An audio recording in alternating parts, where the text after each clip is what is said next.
Ramena. V ramenním pletenci je spoustu svalů, které podvědomě právě reagují na stres, na napětí. Proto často člověk, hlavně když je ve stresové situaci, když je nervózní, má držení v ramenním pletenci, které není úplně optimální, nepůsobí příliš příjemně. Například zdvižená ramena, ramena zavřená dopředu nebo naopak stažená dozadu.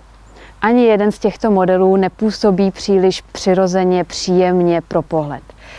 Takže budeme se zase snažit najít tu optimální pozici. Zkuste si dlaně zavřít před tělem, dotknout se hřbety dlaní sebe, vytočit a snažit se skoro dotknout se zase dlaní a hřbety dlaní za zády.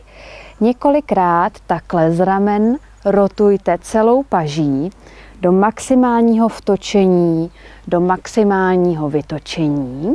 Několikrát to zopakujte a potom zase zkuste si najít takovou pozici, abyste měli pocit, že ta ramena jsou ani příliš vepředu, ani příliš vzadu. Odprezentuj.cz